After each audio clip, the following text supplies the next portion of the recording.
Let's look at an example of finding the average velocity of an object, in this case a rocket, in which the height of the rocket is given by this function, and we're looking for the average velocity of the rocket over the following intervals. So average velocity is found by using the average rate of change process. And so that would be h of t2 minus h of t1 over t2 minus t1. Okay, so in this example, let's start with the interval from 30 to 31. Our average velocity will be equal to h of 31 minus h of 30, and h is measured in meters, so this would be meters over 31 minus 30, and my time is measured in seconds, so seconds.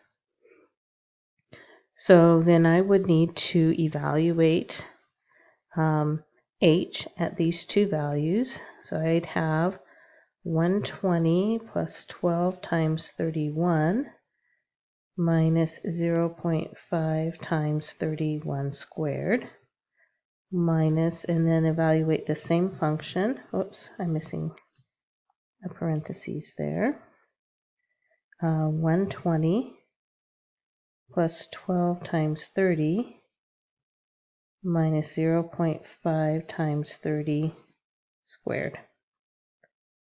And that whole thing, that whole expression, over 31 minus 30. So this would be 1.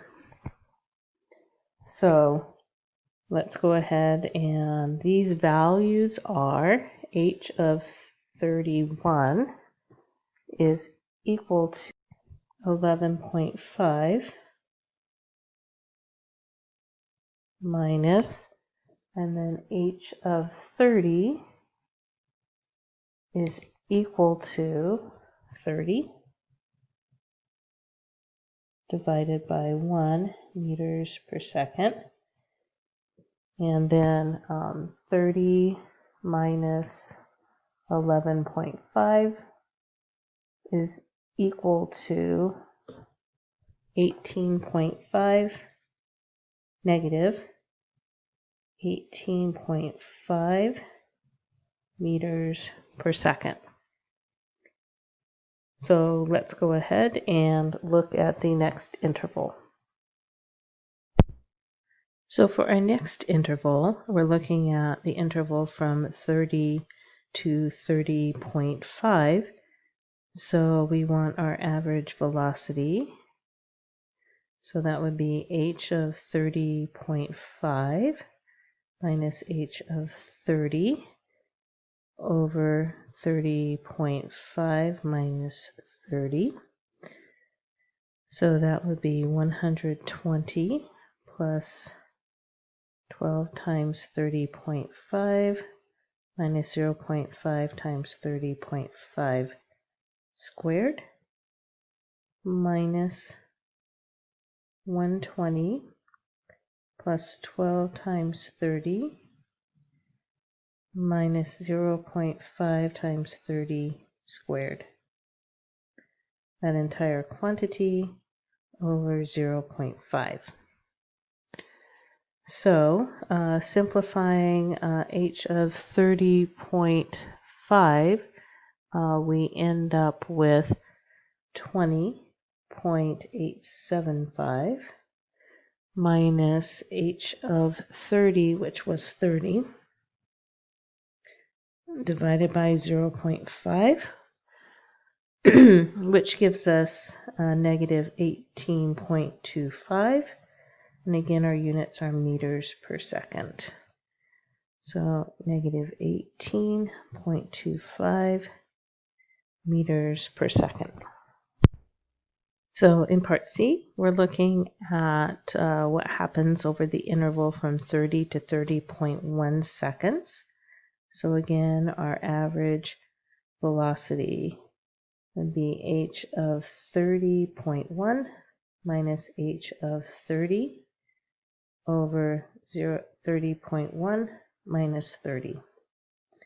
When I evaluate those two functions, h of 30.1 is 28.195, and we know h of 30 is 30, and we're dividing by 0.1. So what we end up with is an average velocity over that 1/10 of a second being negative 18.05 meters per second.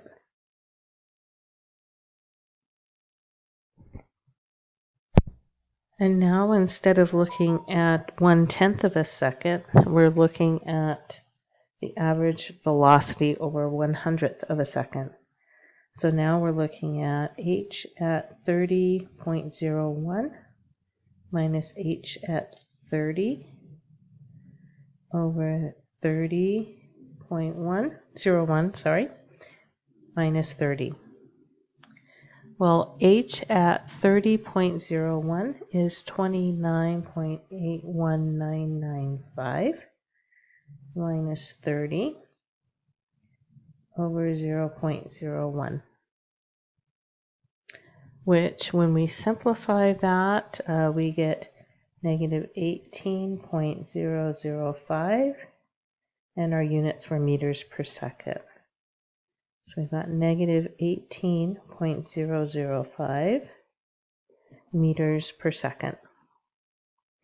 So now we're lastly asked to use these average velocities that we saw over these intervals to predict the instantaneous velocity exactly when t equals 30 seconds. And so what I can see by looking at these results is that as the interval gets shorter and shorter, so in A 1 second long, then half a second long, then 1/10 of a second long, then 100th of a second long, these velocities appear to be getting closer and closer to negative 18 meters per second. And since this is asking us to predict, it looks like this is getting closer and closer to negative 18 meters per second. So let's take a look at how we can use the Desmos online graphing calculator to help us with checking our work here. So first of all, you'll notice that I have our function already typed in. So let me go ahead and type it in. We're going to use function notation. So h of t equals 120 plus 12t minus 0.5 t squared. And I lost a t there. There we go. Now you'll notice that my window is kind of nice here. I can see the entirety of the function. What I did is I played around with these ranges for the x-axis and the y-axis until I found a window that I really like. Now, since we were looking for average velocity, you'll recall that, at least we'll do part A this way, that I needed to know the function values when h equaled 30 and when h equaled 31. So I can simply ask Desmos, what is h of 30? Oops, 30. And you'll see the result down here in the lower right. I also needed to know what h of 31 was. So typing that in, and I can see that that's 11.5.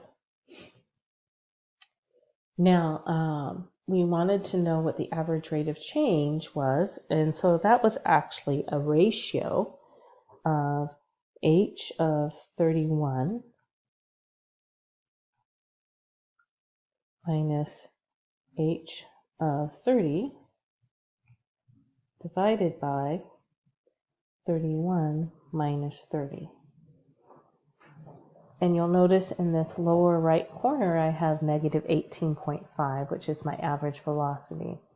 Now something to notice, when you're doing ratios like this and you have more than one term in your numerator, you need to be careful with parentheses. If I had not inserted those parentheses, so h of 31 minus h of 30, and then simply wanted a denominator, you'll notice that Desmos is taking you very literally. And it is simply a fluke of this particular problem that we got the same result. Really need to keep those two terms together in the numerator. I hope this helps.